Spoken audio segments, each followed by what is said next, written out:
নমস্কার বন্ধুরা, ঋষিকা ফ্যামিলি ব্লগে আবার একটা নতুন ভিডিও নিয়ে চলে এসেছি।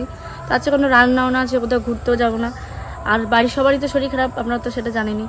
তো কী করব, আজকে আমাদের বাজার থেকে একটা মিছিলে বেরাবে। এই মিছিলটা হচ্ছে আমাদের মেয়েদের জন্য, কারণ আমিও একটা মেয়ে, আমারও একটা মেয়ে আছে।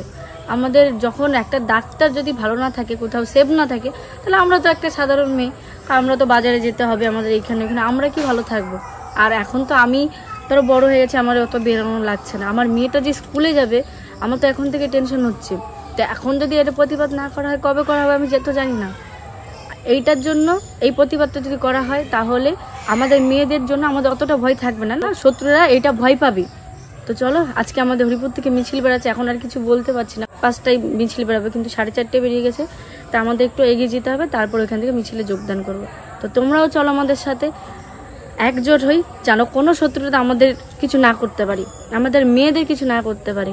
আমরা মেয়েরা যেন সব একজোট হয়ে ওদের থেকে বড় শক্তি হয়ে দাঁড়াই ওদের সামনে তো দুর্গাপুজো, ওষুধদের যেন সবাই দমনটা করতে পারে, আমরা সেটাই চাই।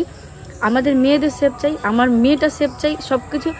আমরা একটা ভালো সুস্থ পৃথিবী চাই। আমাদের এত নোংরা একটা জঘন্য জিনিস হয়ে গেছে, এখন ফেসবুক খুলে যেখানে ভিডিও দেখলেই কান্না পায়, ভয় লাগছে, রাত্রে তো ঘুমাতেও ভয় লাগে। ওই ভিডিও দেখার পরে, ছবি দেখার পরে চোখের সামনে ভাসছে। তা যখন আমার মেয়েটাকে দেখি, তখন আমার নিজের 9-10 দিন হতে যায়, মেয়েটার কোনো বিচার হয়নি। তার জন্য আমরা সব একজোট হয়ে যেন বিচারটা চাইতে পারি। হ্যাঁ, আমরা বিচার চাই, আপনারা সেই বিচারটা করেন। তো চলো একজোট হই, আমরা যাই। আর এখন সন্ধ্যা লাগতে যাই, তাড়াতাড়ি করে যাবো। আর আমি বেশিটা যেতে পারবো কিনা যাই না, কিছুটা ঘুরে আসবো, কারণ মেয়েটার তো শরীর খারাপ। তাও আমার মেয়ের জন্য, আমাদের জন্য আমরা যেতে চাই, মেয়েটার বিচারের জন্য আমি যেতে চাই। তো চলো, তোমরাও চলো আমাদের সঙ্গে। এই যে আমরা বেরিয়ে পড়েছি, আমার চিনিও যাচ্ছে। মা ঠাম্মা যেতে পারবে না, ঠাম্মা তো হাঁটতে পারে না অত দূর, আর বাবাও তো পারবে না। আমিও তো হাঁটতে পারছি না, জ্বর দুর্বল, তবুও যাই। এইরকম ঘটনা মানে না গিয়ে পারা যায় না।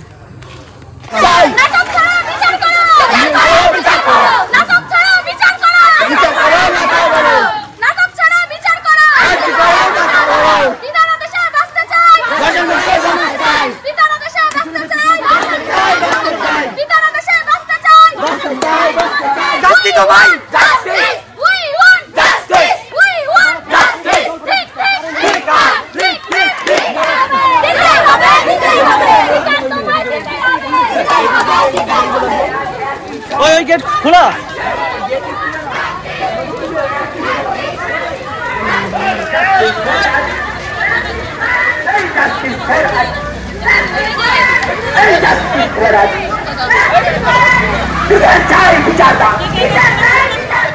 এই মিছিলের justice is our fundamental right. Give them. We want justice. We want justice. We want justice. We want justice.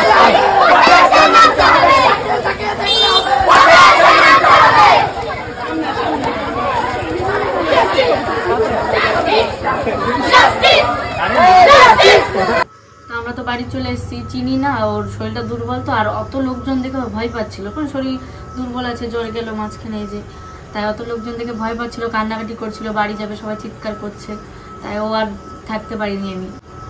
তো এই নিয়ে আর কি বলবো বুঝতে পারছি না, যে এটা বলার কোনো ভাষাই নেই আমাদের, যে লজ্জা, এটা লজ্জা হওয়া দরকার।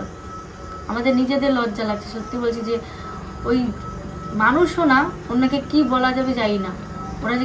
ওরা যে কি ধরনের মানুষ, আমাদের মানুষের পর্যায়ে বোধহয় পড়ে না, যে এইভাবে একটা মেয়েকে কষ্ট দিতে পারে, একটা মার বুক খালি করতে পারে। আমাদের ঘরেও এখন মেয়ে আছে, এখন ভয় লাগছে যে চিনি তো বড় হবে, 2 দিন পরে ওকে স্কুলে দিতে হবে। এখন 2 বছর, ওর আর 2 বছর পরে ওকে স্কুলে দেবো, তখন কি করে দেবো। আর এখনকার যুগে ছোট বাচ্চাদের তো দেখছে না, ছোট বাচ্চা থেকে বড় বয়স্ক মহিলা সবাই এখন এমন একটা ভয়ে।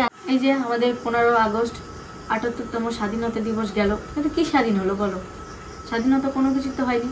এই 15 আগস্টের আগে যদি এই বিচারটা হতো, তাহলে আমরা বুঝতাম না স্বাধীন হয়েছে, কিন্তু স্বাধীন হওয়ার তো কোনো ব্যাপারই নেই, স্বাধীনই হয়নি। মেয়েরা যেখানে সেফ না, সেখানে স্বাধীন কি বলুন তো? এখন তো শত্রুদের, ওইসব খারাপ লোকেদেরই স্বাধীনতা পেয়ে গেল না, ওদেরই স্বাধীন হয়ে গেল, ওরা তো কোনো বিচার পাচ্ছে না, ওদের তো কোনো শাস্তি হচ্ছে না।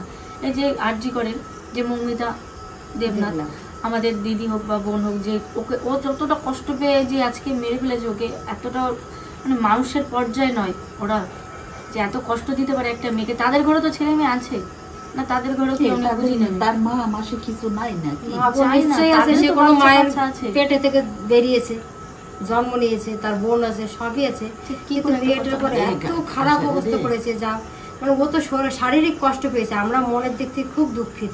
এখন ফেসবুক খুললেই অডিও কল এইটা ওইটা ভাইরাল হচ্ছে, যে অডিও কল শুনতে পাচ্ছি, তখন না একদম গাটা ঠান্ডা হয়ে যাচ্ছে। তখন একটাই কথা মনে হয়, আমরা বেরাবো কী করে, আমার ছেলেকে স্কুলে দেবো কী করে। এই যে যে মেয়েটা কষ্ট পেলো, এই মেয়েটার যদি বিচার হয় তখনই না এই যে শত্রুগুলো তারা বুঝবে।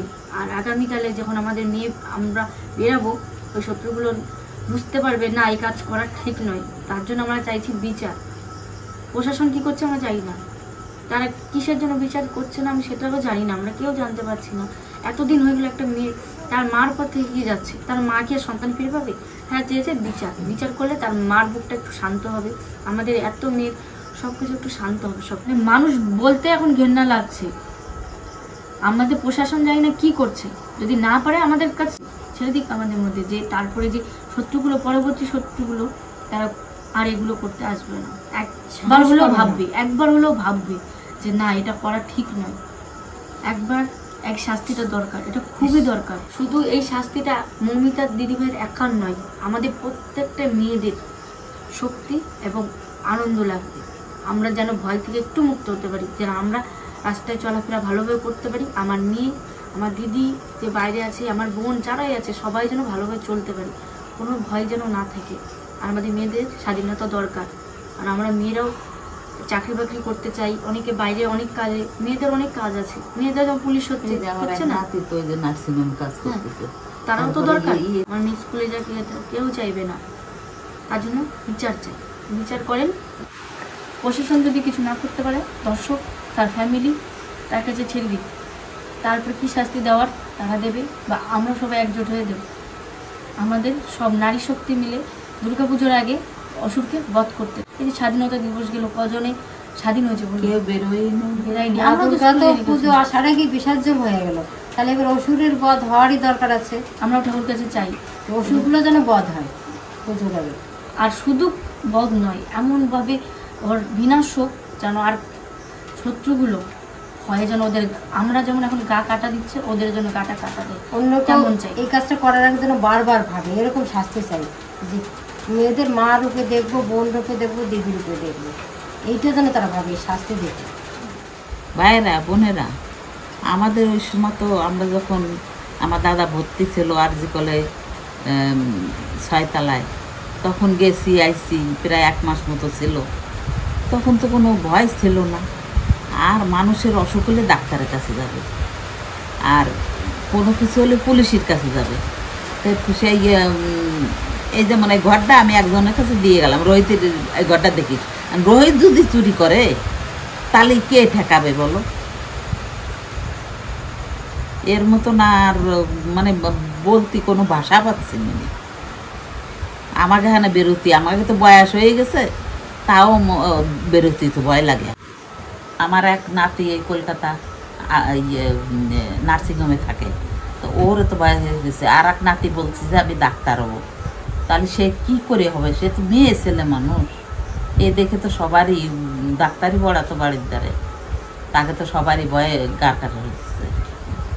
আজকে আমার ঘরেও 2টো মেয়ে আছে, তারা যে স্বাধীনভাবে না চলতে পারে, আমার তো ছেলে নেই, আমার প্রয়োজনে আমার মেয়েরাই সব কিছু করবে, তাহলে তারা স্বাধীনভাবে যদি চলতে না পারে, ডাক্তার কাছে যাবে। আমার মেয়েটার ধরো একটা বাচ্চা হলো, সে যারা যাবে সেখানে যেতেও তো আমাদের এখন ভয়, আর যেখানে যাবো সেইখানে ভয়।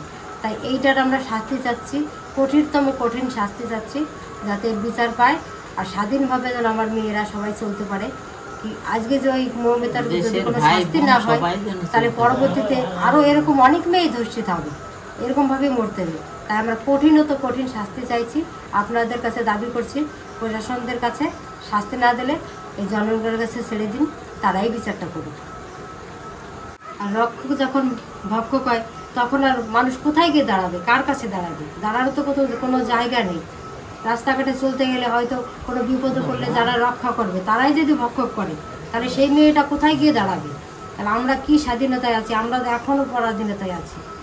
আমরা স্বাধীন চাই, দেশে স্বাধীনভাবে মুক্তভাবে বাঁচতে চাই, আমরা খোলামেলা বেড়াতে চাই, আমাদের জন্য কোনো সমস্যা নাই। সেই আর যতক্ষণ না এই মৌমিতা দেবনাথের বিচার হচ্ছে ততক্ষণ দেশ জুড়ে, আমাদের এই দেশটা জুড়ে আমরা সব আন্দোলন করব আর করেই যাব। দেখি কততে না প্রশাসন আমাদের দিকে ঘুরে তাকায়।